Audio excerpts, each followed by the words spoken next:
Let's spike crime की कहानी।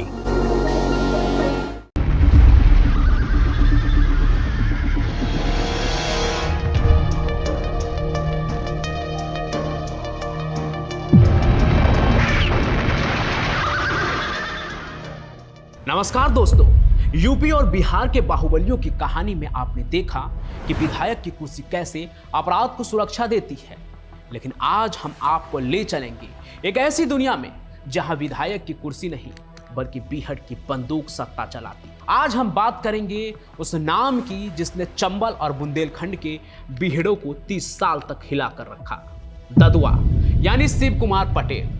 ददुआ की कहानी सिर्फ डकैती की नहीं है, यह कहानी है सरकारी सिस्टम की नाकामी की। एक जमाना था जब उनके सिर पर 500 करोड़ से ज्यादा का साम्राज्य चलाने का आरोप था। लेकिन सवाल यह है कि एक मामूली किसान का बेटा जिसने जातिगत अन्याय के खिलाफ आवाज उठाई, वो कैसे डकैत बन गया? कैसे उसने अपने आप को गरीबों का मसीहा घोषित कर दिया? और सबसे बड़ा सवाल, राजनीतिक पार्टियां ददुआ जैसे दुर्दांत डकैतों को क्यों पालती थी? बने रहिए अंत तक, क्योंकि आज आप सत्ता के सिंहासन सीरीज में जानेंगे भारत के डकैत कैसे राजनीतिक विद्रोही बन जाते हैं।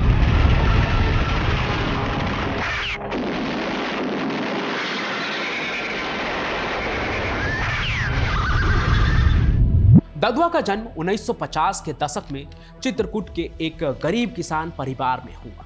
शुरुआत में वो डकैत नहीं बल्कि बागी था। बुंदेलखंड की जमीन हमेशा से अन्याय और शोषण की शिकार रही है। ऊंची जाति के जमींदार और भ्रष्ट पुलिस अधिकारी गरीबों और नीची जातियों को दबाते थे। ददुआ का अपराध की दुनिया में प्रवेश करना तब हुआ जब उसके परिवार के एक सदस्य को ऊंची जाति के जमींदार ने पुलिस की मदद से फंसाया। ददुआ ने हथियार उठाया, बदला लिया और जल्द ही उन लोगों का नेता बन गया जो सिस्टम से थक चुके थे। उसने अपनी गैंग बनाई और उसका मुख्य लक्ष्य जमींदारों से टैक्स वसूलना और उन्हें सजा देना था।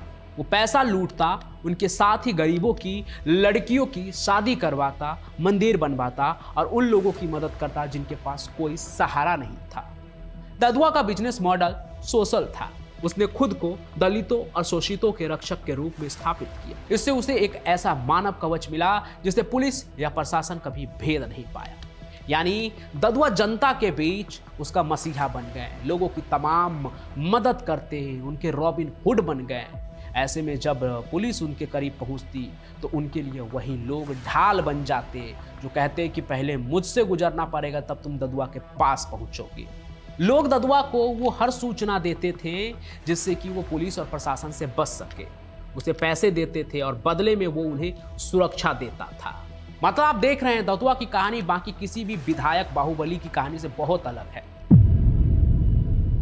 देखिए, मुख्तार अंसारी और शहाबुद्दीन को एमएलए की कुर्सी सुरक्षा थी, लेकिन ददुआ को यह सुरक्षा वोट बैंक ने दी जिसे वो जंगल में बैठकर कंट्रोल करता था। ददुआ ने अपनी जाति और दलित पिछड़े समुदायों के बीच अपनी एक अजय छवि का इस्तेमाल किया। उसने खुलेआम राजनीतिक पार्टियों को समर्थन दिया। कैसे, वो आप यहां एक एक करके समझिए। बुंदेलखंड में ददुआ का दबदबा इतना था कि वो जिस उम्मीदवार को सपोर्ट कर देता उसकी जीत तो तय थी। उसके एक इशारे पर लाखों वोट एक ही पाले में चले जाते थे। यानी कि चुनाव की नियति वही होती जो ददुआ चाहते। बताया ना मैंने, ददुआ की इमेज जो है एकदम रॉबिन हुड वाली थी। वो अगर गांव के लोगों को बोल देते कि तुम्हें बिना सोचे समझे यहाँ वोट देना है तो वो देते, और इसका ही इस्तेमाल वो राजनीतिक पार्टियों के साथ करते। पार्टियां ददुआ के साथ समझौता करती थी। पार्टियां उसे जंगल में सुरक्षित रहने देती थी, उसके खिलाफ पुलिस की कार्रवाई धीमी करवाती थी और बदले में ददुआ उन्हें वोट दिलवाता था। यानी कि ये एक तरह का ना आप समझिए कि बार्टर सिस्टम था उनके बीच में कि आप मुझे ये दो, बदले में हम आपको वो देंगे। जैसे गुंडा लोग वोट लूटते थे न जाके वोट बूथ पे और उन्हें संरक्षण मिलता था, वैसे ही ददुआ गांव के लोगों का वोट दिलवाते थे अपने रॉबिन हुड छवि से, और बदले में सरकार पुलिस की तरफ से उनके लिए कानून की ढिलाई होती थी। लेकिन ददुआ सिर्फ वोट ही नहीं दिलाता था बल्कि अपने इलाके में खुद कानून था। वो जमीनी झगड़े सुलझाता और उसकी बात सरकारी आदेश से ज्यादा मानी जाती थी। ददुआ ने साबित किया विधायक बनने की जरूरत नहीं है। अगर आप वोट को कंट्रोल कर सकते हैं तो सरकार आपके सामने झुकेगी।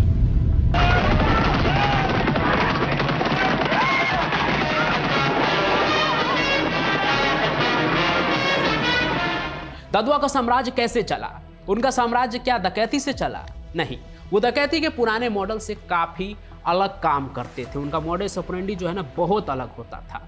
आप इसे समझिए एक एक करके, आपको अभी स्क्रीन पर ये सब चीजें डिटेल में समझ आएगी। वो स्थानीय व्यापारियों, ठेकेदारों और यहाँ तक कि वन विभाग अधिकारियों से भी संरक्षण मनी जो है वो वसूलते थे, यानी कि प्रोटेक्शन मनी लेते थे।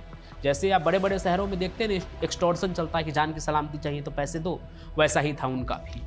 इसका मतलब था कि ददुआ उन्हें सुरक्षा देगा और बदले में उसे नियमित भुगतान मिलेगा। एक तरह से उनका टर्म अलग था, लेकिन बात लगभग एक्सटॉर्शन जैसा ही था। ददुआ की किडनैपिंग इंडस्ट्री सबसे ज्यादा खूंखार थी। वो बड़े बड़े व्यापारियों को किडनैप करते थे और करोड़ों रुपए की फिरौती वसूलते थे।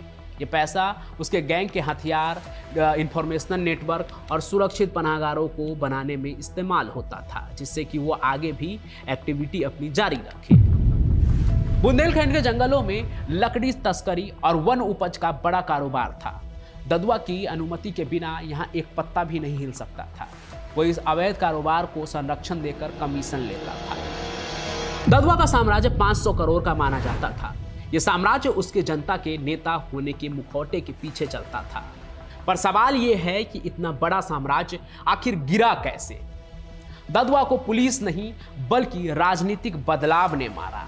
जब 2007 में उत्तर प्रदेश की सत्ता बदली तो नई सरकार ने ददुआ को दिया गया राजनीतिक संरक्षण हटा लिया। अचानक पुलिस और एसटीएफ को पूरी छूट मिल गई। ददुआ और उसके गुर्गों को अब कोई सूचना नहीं मिल रही थी।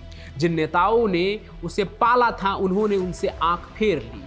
बिना राजनीतिक सुरक्षा कवच के ददुआ एक सामान्य अपराधी बन गया।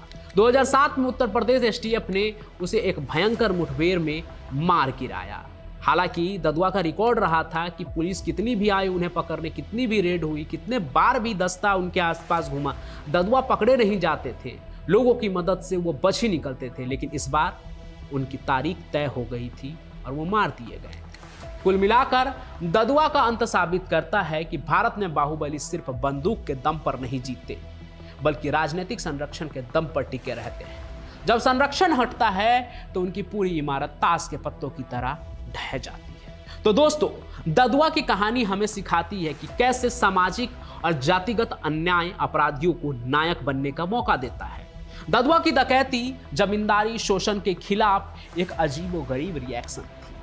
आज बुंदेलखंड में ददुआ नहीं है, लेकिन गरीबी और राजनीतिक उपेक्षा आज भी है। और जब तक ये रहेगा तब तक डकैत से बागी बनने की कहानी कभी खत्म नहीं होगी। आपको क्या लगता है?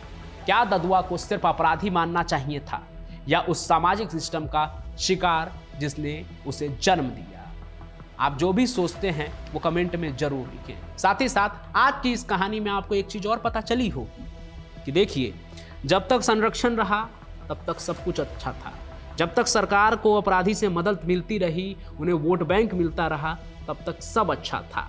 लेकिन जैसे ही ये सब कुछ छिना तो बड़ा सा बड़ा अपराधी जो कल तक 500 करोड़ का साम्राज्य रखता था वो भी ढह गया। ददुआ की कहानी ये अकेली नहीं है। ऐसे बहुत सारे बाहुबली आपने यूपी, बिहार और भी बहुत जगह देखे होंगे। जब तक उनका सत्ता के साथ तालमेल सही है तब तक उनकी जो ये अवैध साम्राज्य है वो बढ़ता ही रहता है। लेकिन जिस दिन सत्ता पलट जाती है, जिस दिन पुलिस असली में काम करने के मूड में आ जाती है, उस दिन बड़ा से बड़ा अपराधी जो है ना वो बिछ जाता है। तो इस कहानी में आपने ये चीज़ देखा और आज जो हम ये कहानी आपको सुना रहे हैं वो एक अलग तरीके से सुना रहे हैं। तो अगर आपको ये वीडियो पसंद आया हो, ये एक्सप्लेनेशन आपको अच्छी लगी हो तो वीडियो को लाइक कीजिए ना, और चैनल को सब्सक्राइब भी जरूर कर लीजिए। सत्ता के सिंहासन में अगली कहानी भी हम लेकर आएंगे। ये सीरीज जारी रहेगा और अगर आप चाहते हैं कि ये सीरीज जारी रहे तो आप भी कमेंट में लिखिए कि और कैसी कहानी आप चाहते हैं। मैं पंचम प्रकाश फिर आपसे मिलूंगा अगली कहानी में। तब तक के लिए आप सभी का बहुत बहुत धन्यवाद। जय हिंद, जय भारत।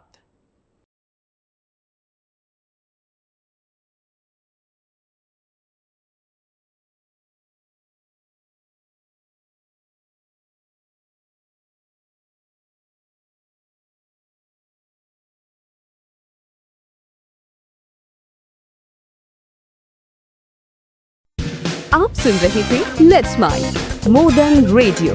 फॉलो कीजिए हमें हमारे सोशल मीडिया प्लेटफॉर्म्स पर। It's time for news. It's time for more than radio. Presenting the first radio news app, Let's Mic. Let's Mic, a news-based app on your phone where you get to watch and listen news, talk shows, interviews, radio show podcasts. On Let's Mic, you get all relevant information of TV, print, radio, podcast, and digital. Let's Mic talks about every segment of life.